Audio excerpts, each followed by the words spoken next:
4월 4일 화요일 황장수의 뉴스 브리핑 시작하겠습니다. 이제 대선이 한 달하고 불과 한 5일 정도밖에 안 남았습니다. 많은 사람들이 대선이 임박했다라는 사실조차도 실감 못하고, 특히 보수층을 지지하는 국민들은 이번 대선에서 거의 넛을 놓고 있는 상황입니다. 자, 어떻게 해서 악착같이 누구만큼은 안 되게 막아야 되겠다, 이런 생각들이 있는 분도 많겠지요. 그런 어떤 현상들이 최근에 이 더불어민주당 경선이 이제 어제 문재인 후보의 압승으로 57%, 그리고 안희정 그리고 이재명이 각각 한 21%씩 얻는 걸로 끝나버렸습니다. 이렇게 되고 나니까 그 지지율이 지난주부터는 안철수로 올라가는데요. 그 지지율이라는 것은 더불어민주당의 안희정과 이재명을 지지하던 표들 중에서 중도나 보수 쪽에서 지지했던 표들이 안철수에게 올라간다는 겁니다.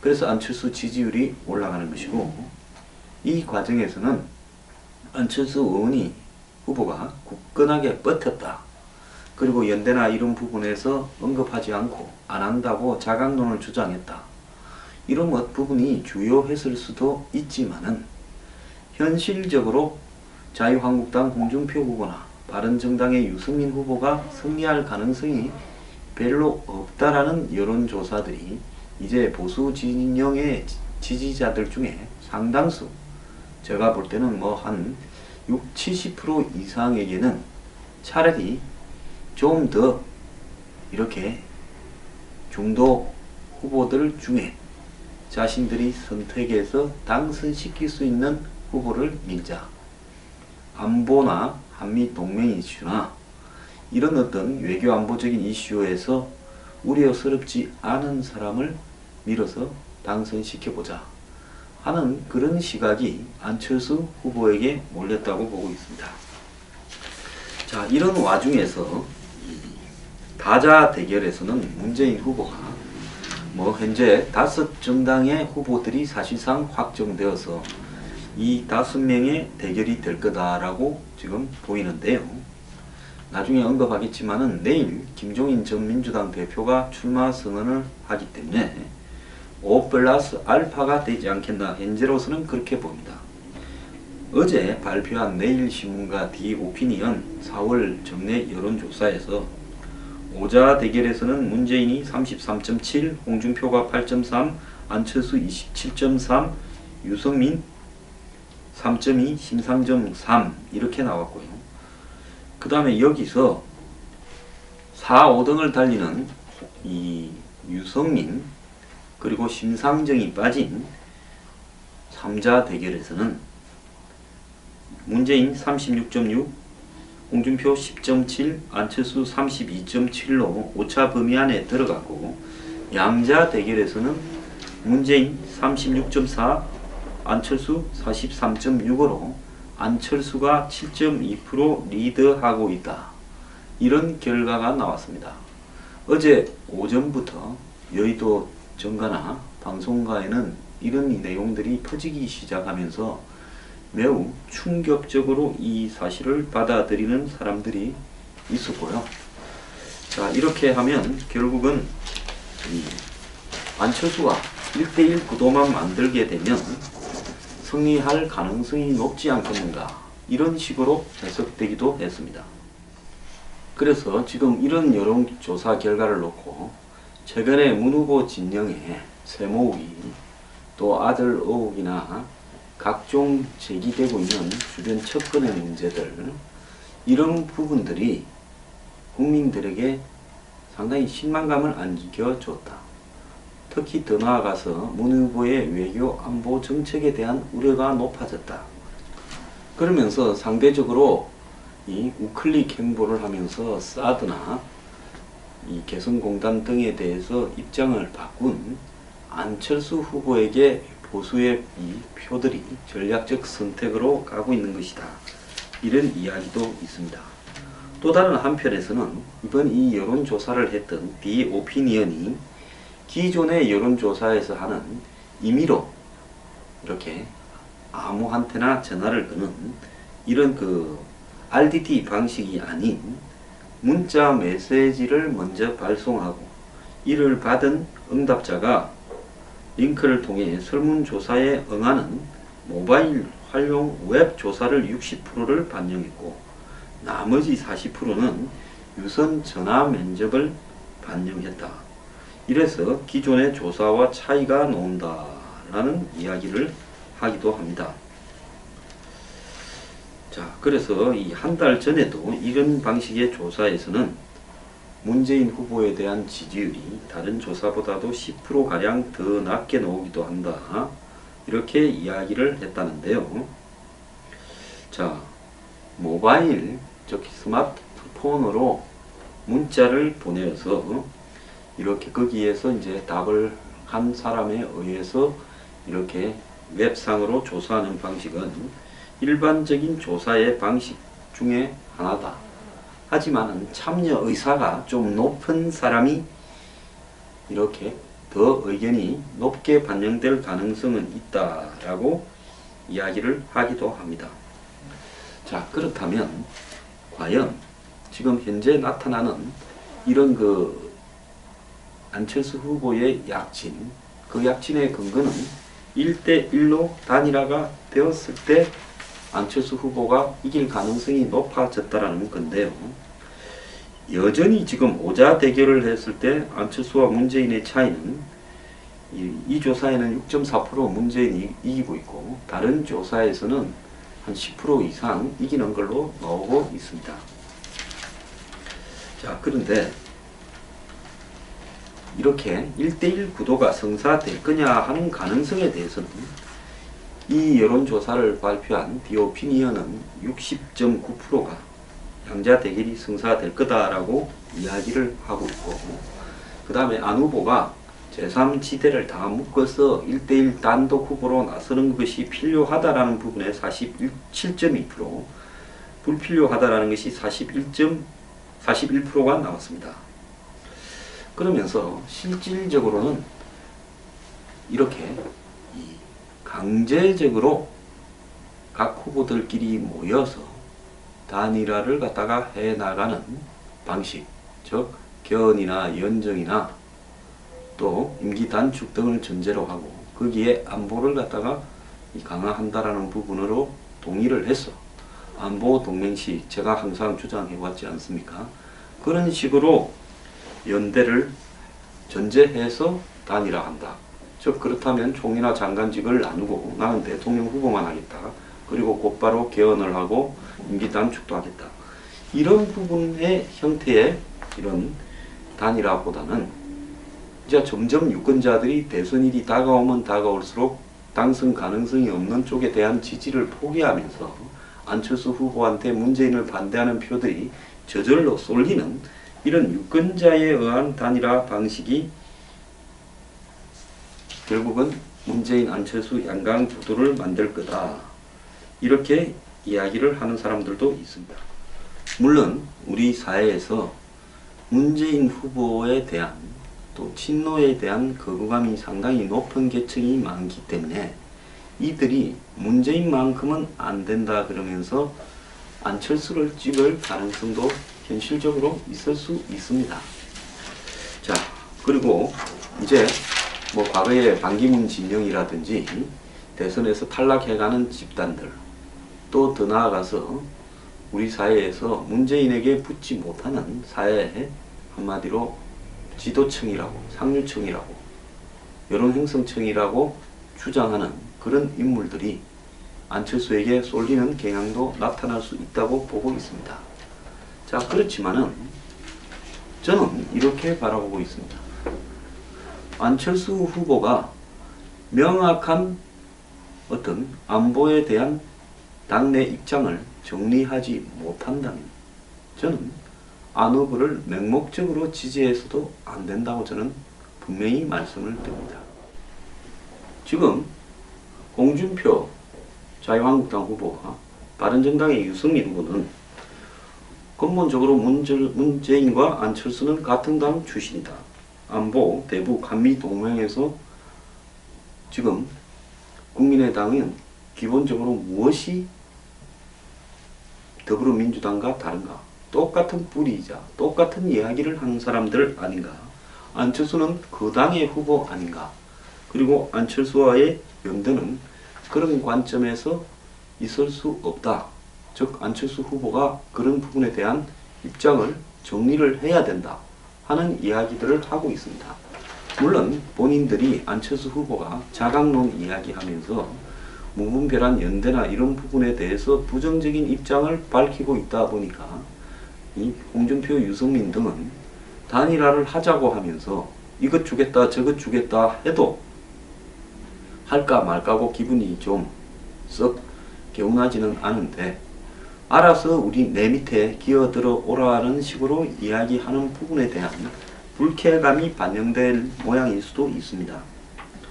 이해찬 의원, 똑스리로 유명한 이해찬 의원은 반문연대는 안된다. 짬뽕하고 짜장면을 섞어서 먹으면 맛이 있겠느냐는 투로 이야기를 하기도 했습니다. 그런데 한간에 이런 시각이 있습니다. DJ가 JP를 끌어들여서 97년 대선에서 승리하기 위해서 얼마나 많은 노력과 양보를 했는가 하는 부분을 한번 돌이켜봐라. 그때 이인재가 탈당을 해서 당시 신한국당의 표를 깨먹어서 그래서 이해창이 졌다. 이런 이야기도 하는 사람도 있습니다. 막판에 한나라당이라고 이름을 바꾸었죠.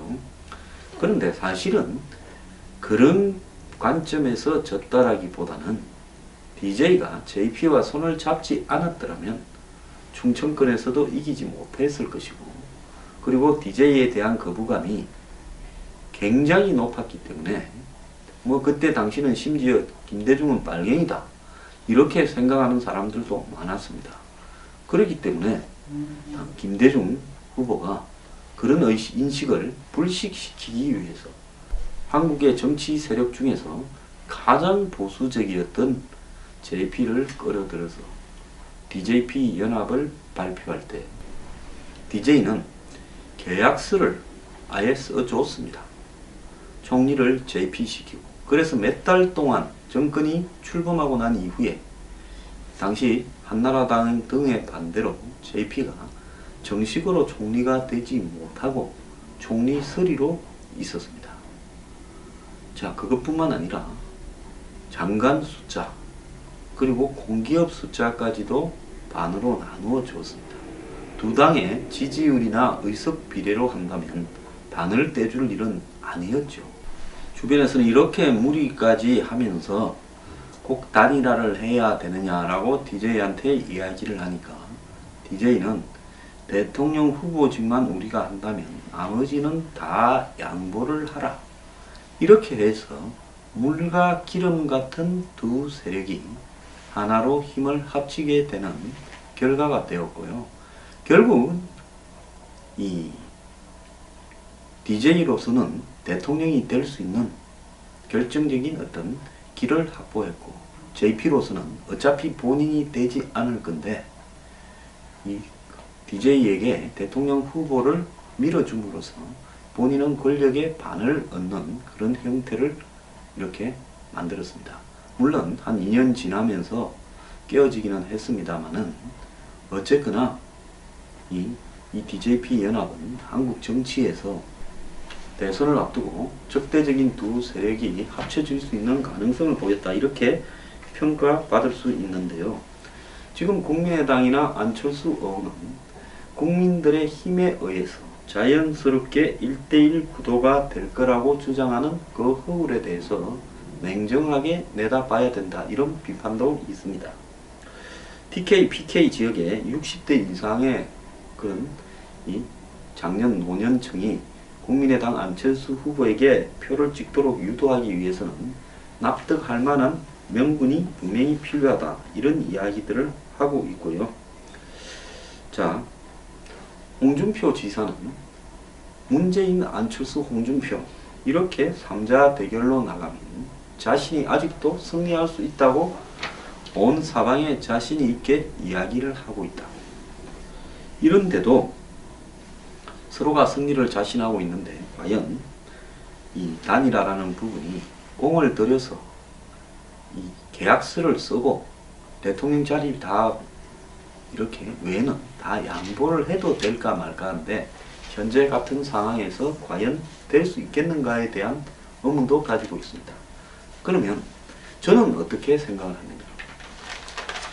저는 분명하게 이야기를 했습니다. 제가 대통령 직선제가 한국에서 현재 가장 이 대치 상황에서 안보나 부패 척결을 위해서 나은 제도라는 것을 인정을 합니다.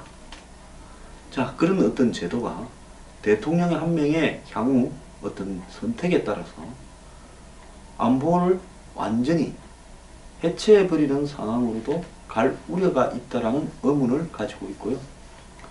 또 박근혜 전 대통령을 보면서 직선제 대통령이 어떻게 국가를 이렇게 재벌들과 부패한 커넥션으로 만들어 갈 수 있는가. 물론 박 전 대통령은 드러나서 문제가 됐던 대통령이고 전직 대통령도 역시 정도의 차이지만 그런 어떤 한국의 재벌 등과 관련해서 부패가 다 있었습니다. 자, 이런 어떤 부분들을 보면서 지금 보수가 승리할 가능성이 난망하고 향후에도 보수 세력이 재건될 가능성이 희박한 상황 속에서 안보 문제와 부패 척결 이 두 가지에 대해서 서로 합의가 되면 남은 어떤 부분들은 서로가 조정을 하면서 연정과 개헌으로 집권하는 방법도 괜찮겠다. 이렇게 제가 선택하고 판단했을 뿐입니다. 그렇다고 해서 제 말이 가장 나은 선택이 될지도 저도 솔직히 자신은 하지 못하겠습니다. 아무것도 안 하고 무분별하게 강경 거부 성향의 인사를 밀면서 자신들만의 정신적인 만족에 빠져 있는 것보다는 그래도 뭐라고도 하는 것이 낫지 않겠느냐라는 입장에서 이렇게 이야기를 한 것입니다. 제 말에 비판하는 사람들은 부패 척결을 주장하면서 어떻게 이원 집정부제를 찬성할 수 있냐라고 비판을 하기도 합니다. 자, 그렇다면 제가 묻겠습니다. 그런 분들은 대부분 박근혜 전 대통령을 아직까지도 잘못이 없다고 떠받드는 분들인데요. 그런 분들은 박근혜 전 대통령이 개헌을 하자고 10월 24일 자기가 부패해놓고 그 부패를 갖다가 빠져나가기 위해서 개헌을 하자고 국회에 가서 그렇게 개헌은 안 된다고 이야기하던 사람이 순식간에 입장을 바꾼 부분에 대해서는 어떻게 생각합니까?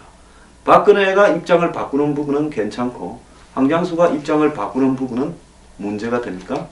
저를 비판하려면 박근혜 전 대통령부터 지 살자고 국가에 그러면 안보나 부패 문제를 갖다가 용인하는 이 개헌을 하려고 했다라고 먼저 비판해야 되는 거 아닌가, 이런 말을 하고 싶습니다. 어쨌든 그건 본질이 아니고요. 중요한 것은 안철수 후보가 마지막 순간까지 버틸 거다 이렇게 보이는데요. 저는 안 후보가 국민의당 내부에서 일단 안보 당론을 뭐 서로 나눠먹고 떼먹고는 관심 없습니다. 저거들끼리 나눠먹고 떼먹고 해서 제가 거기에 기어들 것도 아니고 저는 이번 대선판에 어디에 기우도 안 그립니다. 철저하게 검증하고 철저하게 비판하고 철저하게 안 될 사람을, 안 되어야 될 사람을 막는 쪽에 집중하려고 합니다. 자, 그런 과정에서 제가 어디 붙어 먹으면 되겠습니까? 그러면 안 후보한테 제가 묻는 부분은요. 당신이 이제 후보가 사실상 됐지 않습니까?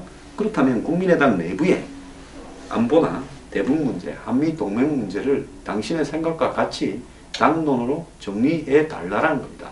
안철수 생각 다르고 박지원 생각 다르고 당의 당론이 다르다면 그건 국민들을 속이는 거 아닙니까? 지금 안철수한테 지지하는 많은 표들은 보수 우파 표들 중에 상당한 부분이 안철수가 우클릭을 했으니까 잘 할 거다고 했지만은 실제로 안철수를 떠받드는 여당에서는 그런 것과 전혀 다른 더불어민주당과 똑같은 당론을 갖고 있다면 그것은 대국민 사기극일 수 있다라는 부분을 지적하는 겁니다. 저는 반문연대가 중요한 것도 아니고 1대1이 중요한 것도 아니고 저는 거기 관심 없습니다. 대선에 지면 지는 것이지요. 뭐 대선에 항상 이겨야 된다는 보장이 어디 있습니까? 중요한 것은 1대1 하거나 말거나 관심 없는데 안철수 후보 이제 당 내부의 안보에 대한 의견을 통일해서 국민 앞에 발표하라. 그렇지 않다면 대국민 사기극을 펼치고 있는 거다. 이렇게 지적하고자 합니다.